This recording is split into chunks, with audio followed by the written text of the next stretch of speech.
اعوذ باللہ من الشیطان الرجیم بسم اللہ الرحمن الرحیم نحمده ونصلی ونسلم علی رسولہ الکریم اما بعد فاعوذ باللہ من الشیطان الرجیم بسم اللہ الرحمن الرحیم۔ محترم سامعین حضرات، کل کے ہم نے سبق میں پڑھا تھا سورۃ البقرہ کی آیت نمبر 1 سے لے کر 4 تک، اس کی تفسیر پڑھی تھی اور ترجمہ پڑھا تھا مختصراً۔ آج سورۃ البقرہ کی آیت نمبر 4 سے لے کر 8 تک کا ترجمہ اور مختصر تفسیر پڑھیں گے۔ اللہ تبارک و تعالی ہمیں قرآن کی سمجھ عطا فرمائے اور سمجھ کر اس پر عمل کرنے کی توفیق عطا فرمائے۔ فتنے کا دور ہے اور فتنے چاروں طرف سے گھیرے ہوئے ہیں، ہمیں اللہ تبارک و تعالی قرآن پڑھنے والا، قرآن کو سمجھنے والا بنائے کہ یہ ہدایت کا رستہ ہے اور یہی رہنمائی ہے اور یہی ہمیں قیامت کے دن بخشوانے والا ہے کہ جب کسی چیز کا سایہ نہیں ہوگا تو قرآن رحمت کا سایہ بن کر ہم پر نازل ہوگا انشاءاللہ۔ بسم اللہ الرحمن الرحیم۔ اللہ تبارک و تعالی کے نام سے شروع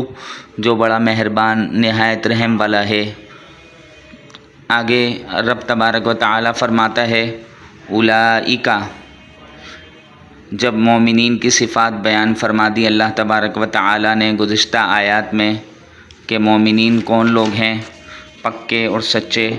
ان کے بارے میں فرمایا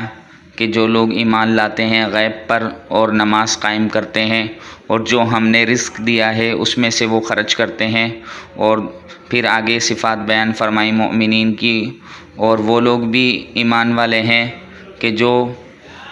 ایمان لاتے ہیں اس چیز پر جو نازل کیا گیا آپ کی طرف،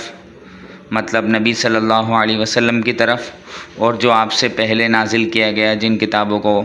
اور وہ لوگ آخرت پر بھی یقین رکھتے ہیں۔ تو ایسے لوگوں کے لیے اللہ تبارک و تعالی آگے آیت کریمہ میں فرما رہا ہے اولئک، یہی وہ لوگ ہیں، علی ھدی،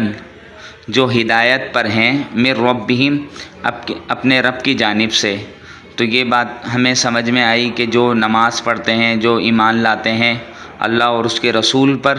اور قرآن پر ایمان لے کر آتے ہیں، اور پاک صاف روزی، حلال طیب روزی جو اللہ تبارک و تعالی نے انہیں دی ہے اس کو خرچ کرتے ہیں، تو اللہ تبارک و تعالی کی طرف سے ان کو ایک سرٹیفکیٹ مل جاتا ہے ہدایت کے رستے کا۔ اور مطلب اللہ تبارک و تعالی ان کی شان میں، ان مومنین کی شان میں جو یہ سارے کام کرتے ہیں، یہی فرما رہا ہے کہ اولئک، یہی وہ لوگ ہیں، علی ھدی، جو ہدایت پر ہیں، من ربہم، اپنے رب کی جانب سے۔ تو یہ بات ہماری سمجھ میں آ گئی، جو پاک مومنین ہیں، مومنات ہیں،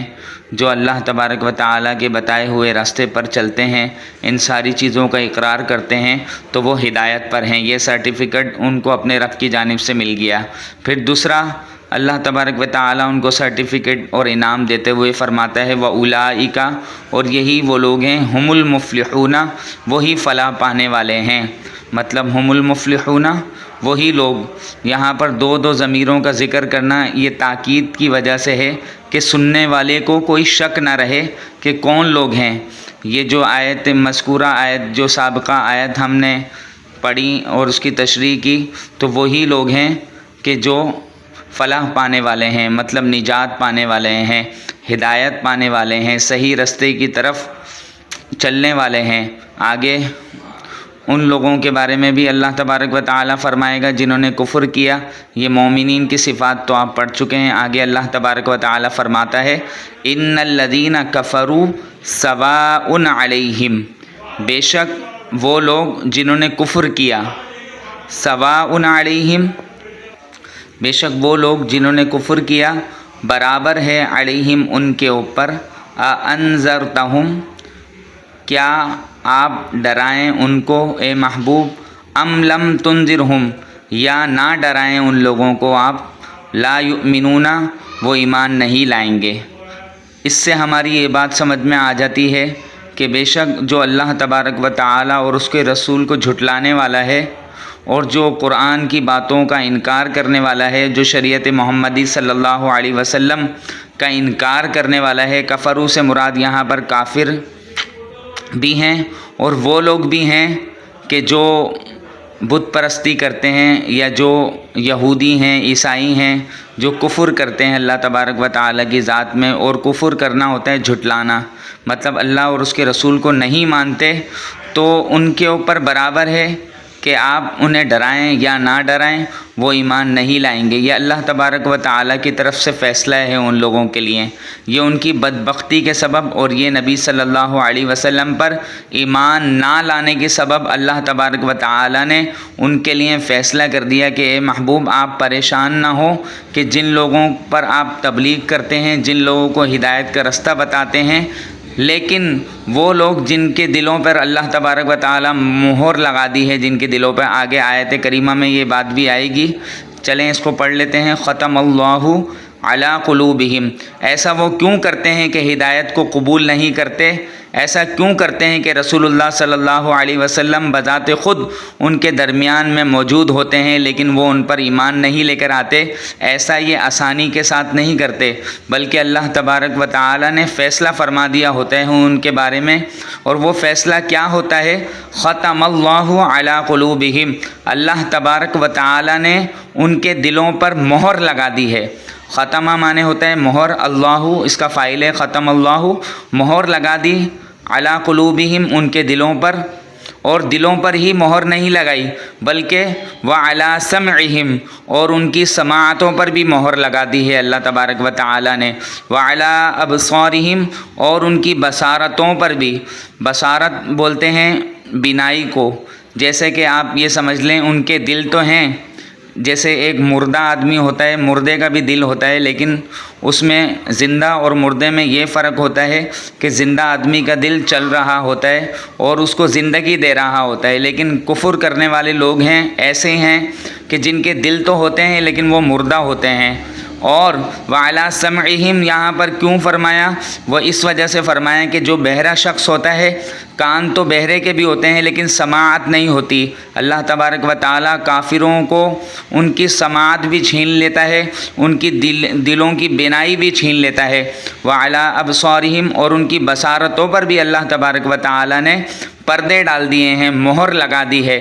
تو یہ بات سمجھ میں آتی ہے کہ ان کے دل بھی موجود ہیں، ان کے کان بھی موجود ہیں، ان کی آنکھیں بھی موجود ہیں، لیکن دل حق بات کو قبول نہیں کرتے ہیں، سماعتیں حق بات کو قبول نہیں کرتی ہیں، بصارتیں حق بات کو قبول نہیں کرتی ہیں۔ اس وجہ سے اللہ تبارک و تعالیٰ کے فیصلے کو اور اس کے محبوب علیہ السلام کے دین کو وہ نہیں مانتے ہیں۔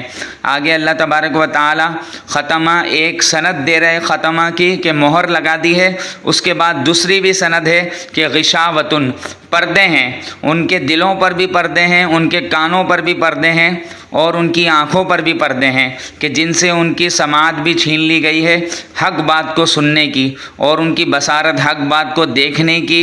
بصارت بھی چھن گئی ہے، ان کی روشنائی بھی۔ غشاوتن، پردے اللہ تبارک و تعالی نے ڈال دیے ہیں۔ اب پردے ڈل گئے ہیں ان کے دلوں پر اور اللہ نے مہر لگا دی ہے، اور وہ کفر پہ بضد ہیں اور رسول اللہ صلی اللہ علیہ وسلم کے پیغام کو، آپ کی تبلیغ کو، آپ کی رسالت کو نہیں مانتے ہیں، تو ایسے لوگوں کے لیے اللہ تبارک و تعالی فرماتا ہے وَلَهُمْ عَذَابٌ عَظِيمٌ، اور ان لوگوں کے لیے بڑا عذاب ہے۔ عذاب عظیم مانے بہت بڑا عذاب ہے، ایسا عذاب ہے کہ جو کسی کو نہ ملے گا، ان لوگوں کو ملے گا صرف کہ جنہوں نے کفر کیا اور نافرمانی کی، حق بات کو سمجھا نہیں، حق بات کو سنا نہیں، حق بات کو دیکھا نہیں، پردوں میں رہے، غافل رہے، اللہ تبارک و تعالی اس کے محبوب کی شان میں گستاخی کرتے رہے، ان کے پیغامات کو سنتے رہے لیکن اس پیغام پر عمل نہیں کیا اور اس کا انکار کر دیا، تو ایسے لوگوں کے لیے عذاب عظیم ہے۔